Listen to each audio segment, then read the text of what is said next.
Trump's race war fantasy is basically continuing to escalate, and the media is pretending not to give a shit about it because they fucking don't.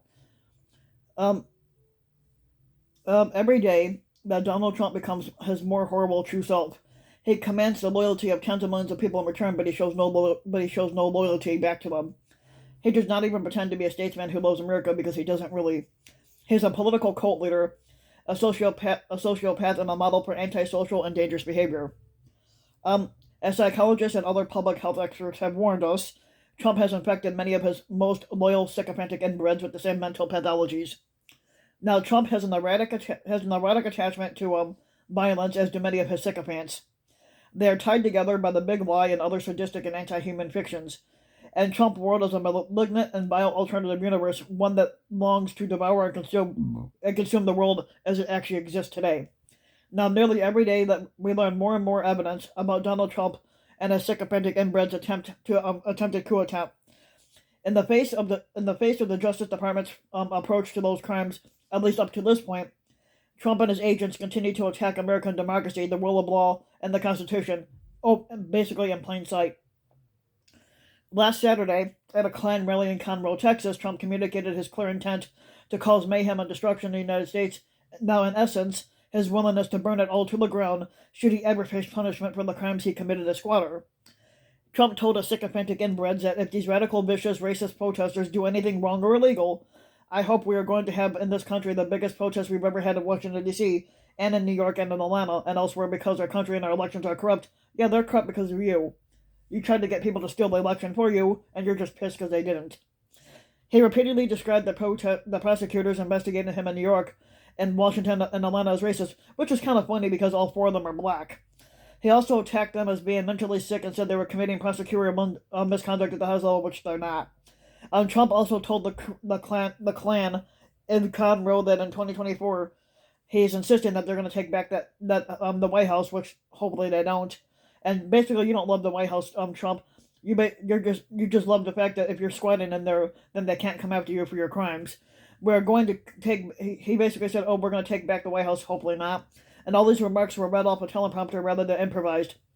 And Trump is a master manipulator who knows his audience very well. In no way were.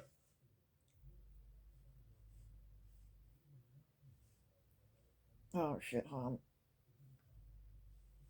on. He's a master manipulator who knows his audience very well. In no way were they uncomfortable with his white supremacist invective and implicit invitations to violence. They fucking applauded, and this is not fucking surprising. Public opinion research has repeatedly shown that Trump's voters are motivated by a sense of white victimology and racial grievance politics, and by a belief that white people like them should remain dominant in our increasingly diverse country. During his Conroe speech, or Klan speech, basically, Trump acted as a political crime dictator in waiting, promising preemptive pardons for his sycophants who engaged in the political violence and other criminal or terrorist acts on his behalf. Basically, Trump says if he runs and cheats, we will treat those people from January 6th fairly, which, basically, they don't need pardons, they need to be served life in prison. This fits into a larger pattern.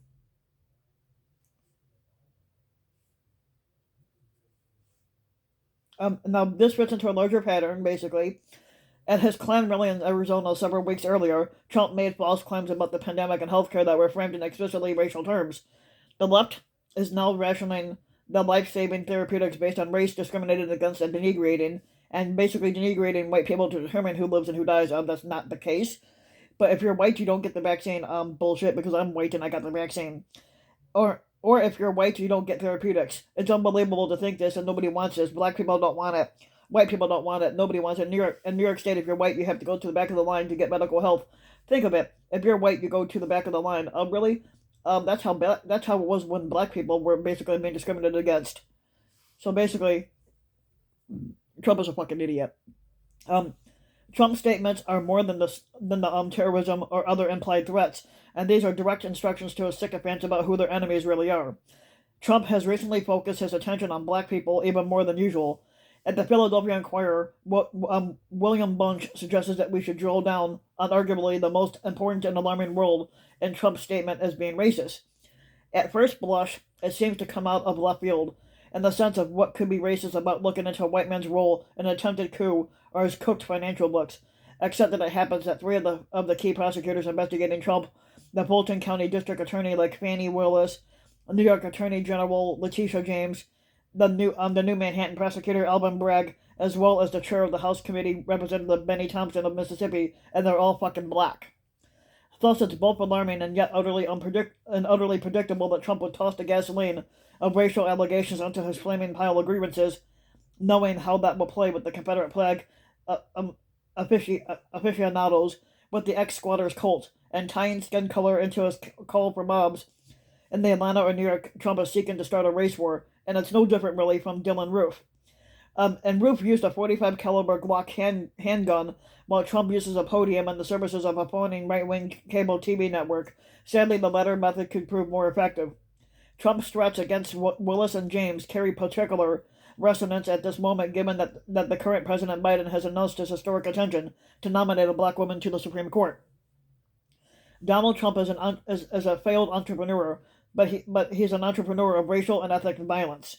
In this sense, he is not dissimilar to leaders in places like Rwanda or the former Yugoslavia who used fears, lies, stereotypes, and other dehumanizing and eliminationist rhetoric and threats of violence to encourage the ethnic genocide. And Trump has made it clear that he wants a race war where black and brown people are targeted for wide-scale violence by the white people, and there may be thousands or tens of thousands or even more of white people willing to follow his order, and the danger is extreme.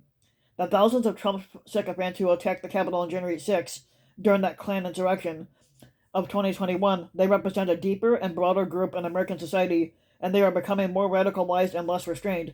While some of Trump's attack force may face incarceration, many have not been deterred in the least, and they're only becoming more resolute and determined. Fascist intimidation and threats of violence are being normalized across American society. Right-wing paramilitaries and street thugs are attempting to claim public space through marches, protests, and other actions designed to signal their growing power and influence. And most importantly, they're intimidating those Americans who believe in pluralism and democracy. Trump's failed fantasies of race war are only part of a larger strategy that's aimed at turning America into a 21st century apartheid state. Republicans intend to make it almost impossible for a Democratic candidate to ever win the presidential election ever again, and many state and local elections as well. And they are using the moral panic around critical race theory and other culture war issues to impose an Orwellian reshaping of America's schools, where it will be illegal to tell the truth about American history or to discuss subject matter deemed to be unpatriotic or somehow uncomfortable for white people. In Florida and other states, Republicans are using state authority and resources to silence dissent and protest, and this includes laws that encourage right-wing vigilante violence. The creation of election police intend to intimidate and harass black and brown people, as well as Democrats, progressives, and other enemies that they think of real America. And what should the American people do? Who is going to save democracy? Of course, not Trump, not the Department of Justice. The House Committee investigating the January 6th attack has limited powers to hold Trump and his sycophants responsible. The Democratic Party has repeatedly shown that it lacks even a basic understanding of how to explain or address the existential dangers that are posed by Trump and the fascist Republicans. The mainstream media has continued to fail in its primary task as guardians of democracy. Instead of clearly, consistently, and forcefully telling the truth about Donald Trump and the neo-fascist movement that he's encouraging, the news media remains addicted to horse race journalism, both sidesism, and other forms of false equivalency. Now, when it comes to media matters, Eric Clayfield has summarized these failures. Mainstream media, the mainstream media outlets should be treating all of this as a five-alarm fire for American democracy and the U.S. Constitution. Instead, Politico's Playbook on Sunday pondered how Trump's declarations might affect Republican messaging and prospects of the midterm election. New York Times positioned Trump's commitments in terms of supposed Republican inbreeding and messaging. The statement signifies an increase in the intensity of the former squatters' push to litigate the 2020 election, and it comes days after Senator Moscow Mitch, who's now the minority leader, issued a public warning to Republican candidates to respect the results of our democratic process during an interview with CNN. The alleged conflict among Republicans is also exaggerated by mainstream media outlets. Washington Post had ran a piece Sunday evening that was titled "Trump's Texas Trip Illustrates His Upsides and Downsides for Republicans in Their Midterm Hopes."